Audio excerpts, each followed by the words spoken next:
No, it's not. G'day, guys. Everything else is more.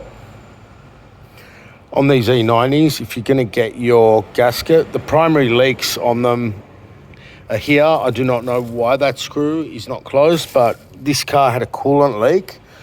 So we've had Kmart Tyre and Auto apparently do that, charge him $440. But it's not. It's leaking from the back. Okay, this is a diesel, and in most cases, all you need is this gasket. Okay. Now, Yokohama's always more, yeah. Made in Japan.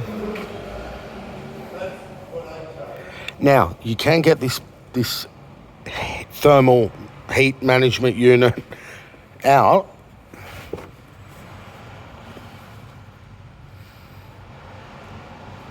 The bottom two bolts for this pipe, you can loosen and swing this around and move it out, but it's just not right. Now, on a car like this, you've got, not only have you got this, but we have not touched this. Like this, see this?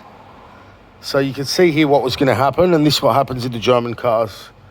Okay, that's what was going to happen, and eat away with the turbulence through there.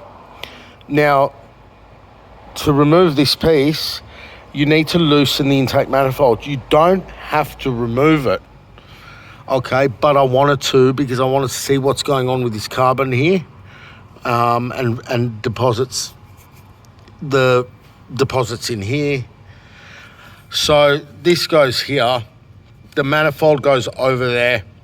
You can get this out easily without taking this out, but I reckon in many cases you're gonna have this part fail. So replace it at the same time. If you want to do it properly, you've always got the option. Yeah, seal off your transmission lines if it's an automatic, and make sure you put the right amount of coolant in it. You can see the blow-by, the blow-by here. You can clean that all up. But I've ordered all the seals. Now, we are in Australia.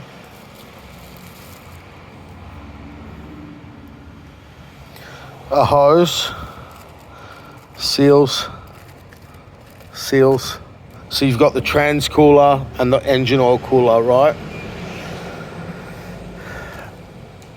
And this gasket. So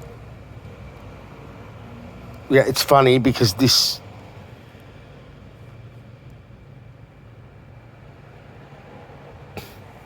just bear with me, 1142,851.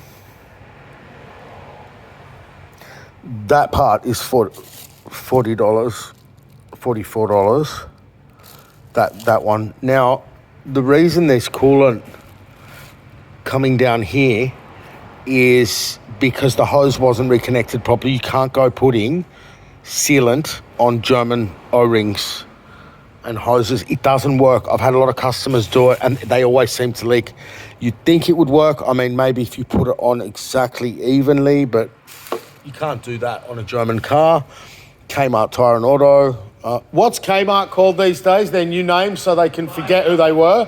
My Car. So they make it My Car, so it sounds like NRMA or something. No, it's Kmart. And, you know, good on them, because what they've told the customer is, we don't have the tools to fix your car. So what they did was, you can see here, they attempted.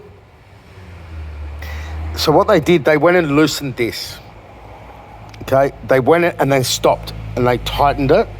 And what BMW's done, they've put a little thing on the manifold here, just here, right? This little sort of reinforcement here, which makes it difficult to get to one of those bolts. Now, the way to get to those bolts and the other bolts on the side is to just move things out of the way, you know, swing the dipstick out. In fact, I've removed the engine oil dipstick here, but that little star bolt that holds that there, they sort of went for it, probably realised this is a thermal management unit, you know, it's a nightmare. It's going to be like an Audi, and And they removed it. And when you're at a big dealership, not that I've ever been, but, you know, when you're at a big franchise like that, you're better off not doing these jobs, especially if you've got unqualified staff.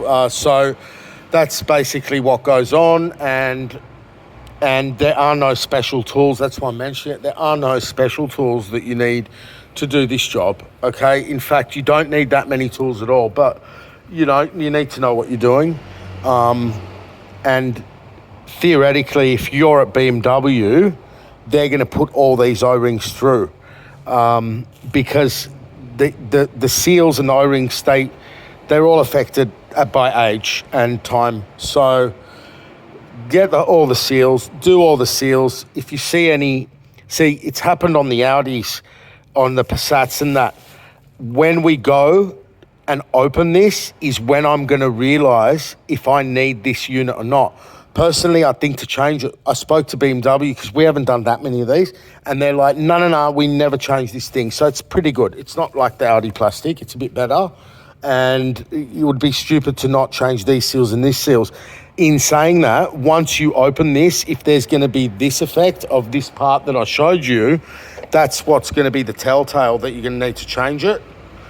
Okay, if you're going to get stuff like that. So that's just a little tip there. You can get away just changing this gasket, or you can do the job sort of more fully and remove the intake manifold.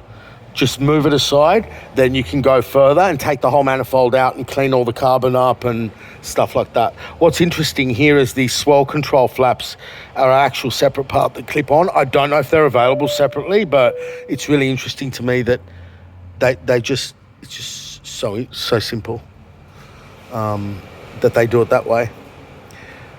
Looks very flimsy, but yeah. Okay, guys, I hope that helps. Keep clean the EGR and all that, obviously, as well. Right, bye.